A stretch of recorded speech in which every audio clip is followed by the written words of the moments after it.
30% off, 50% off, 70% off. As you can see all around me, people are really going at it. Phase 2 of the construction project got approved last week. We got a chance to walk and climb the whole construction site.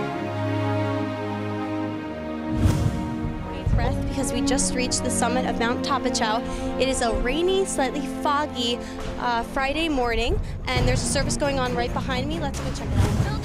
See, right next to me is the Freedom Tower. This was erected after the attacks during 9/11/2001.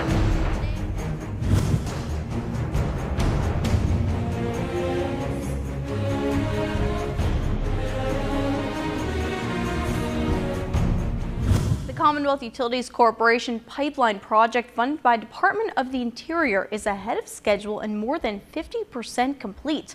This according to California federal judge David O. Carter. He took an early morning walking tour of the pipeline nearly 1 mile long, about 5,000 feet. The basic essentials continue to be in high demand here on Saipan. We're on Middle Road straddling two separate Shell stations. If you look behind me, you'll notice a line of cars that stretches about a mile. Follow me a couple blocks further and you'll see a more organized Shell station than Tuesday. But there is still another line of cars stretching for about a mile. It's an historic first for the CNMI. After 12 years of waiting, the cattle will now be exported to Guam. This is the second of 10 cattle on its way.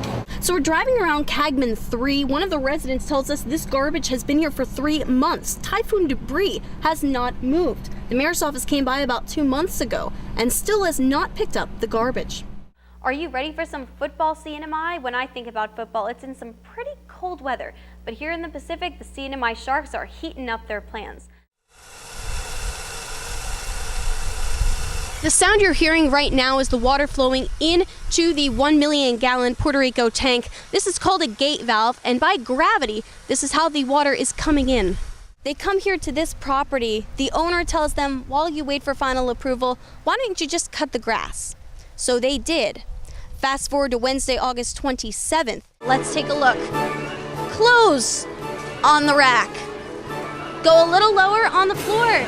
Hangers. Where are the clothes attached to these hangers? And then, let's go a little bit further. The clothes aren't just on the rack. They're on the floor, too.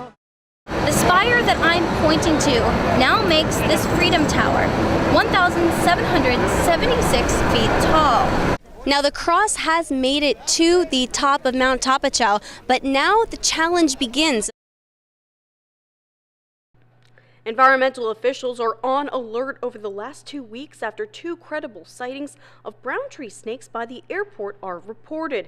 A team of about 12 to 15 personnel are out each evening looking for signs of the snakes. Yeah, there's somewhat of an investigation that goes into each sighting. We want to know what time they saw the snake. It fits sort of the brown tree snake's active timeline. We want to know the length. There are at least 80 mouse-baited traps out, according to officials. One snake was spotted near the northeastern fence of the airport. Another snake was spotted in the Dandan neighborhood in an abandoned, overgrown lot. Right now, we're just going to continue for the next 2.5 weeks to search the area and also provide some public outreach. It's a multi-agency effort between the U.S. Fish and Wildlife Service, USGS, and the Division of Land and Natural Resources. USGS's Adam Knox says the sightings are a threat to the region. Palau intercepted a snake from China just last week, he tells us. Okay, so this would be similar to what you'd find maybe in the forest if you see a snake in the tree. You want to grab it. You can grab it by the tail, or if you have a gloved hand, you can also grab it by the hand because the head is the business end. If you see a snake, wildlife experts show us how to grab the snake and kill it. Be calm. Oh my gosh. Be calm. There you go. Roll. There you go. That's fine. That's fine.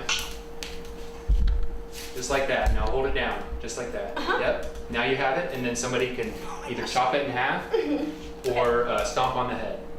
The rapid response team will be out in force for the next 2.5 weeks from around 6:30 to 11:30 each night. They're going to be wearing orange vests like this, headlamps on their head, and a battery pack in their pocket, getting ready to search for any signs of a brown tree snake.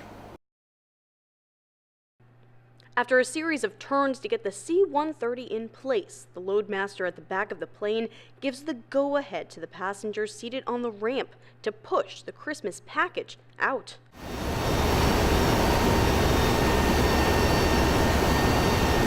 This is just one mission of many for Operation Christmas Drop, the longest-running humanitarian airlift mission in the world since its inception in 1952.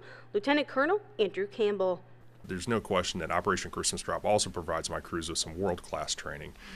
There are no other assets in the world that can take off out of a place like Anderson and fly 850 miles or 1,000 miles away, safely and accurately deliver the materials that we do, and then come straight back. KSPN was on the ground during preparations since early that morning.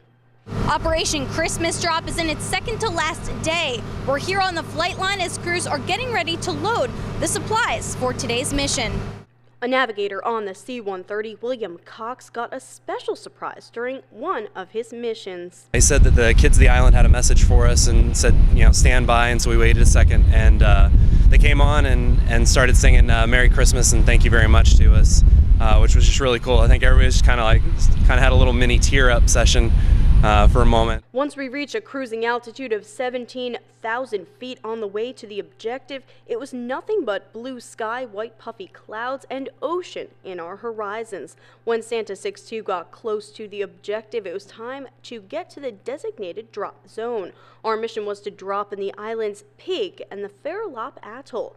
The boxes are locked in place on rollers inside the cargo plane to ensure they do not move during the trip. Lieutenant Colonel Jeanette Frontal was one of the special attendees on our airplane who got the chance to do the push.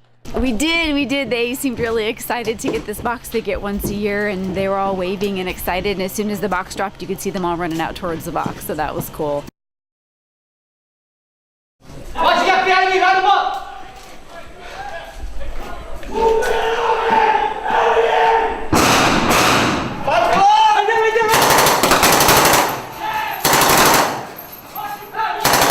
The sounds of war echo through the former World War II Japanese administration building on Tinian, but it's just a drill. Guam Army National Guard versus the U.S. Marines.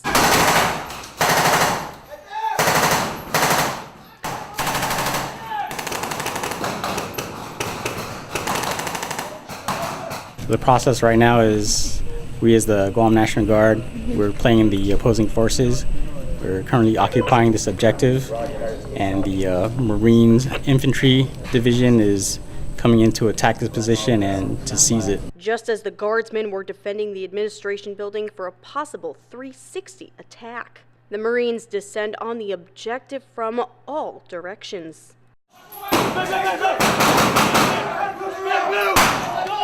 The Guam National Guardsmen had blanks in their guns, but the Marines were not allowed to carry ammunition, so they were screaming bang bang during the mission.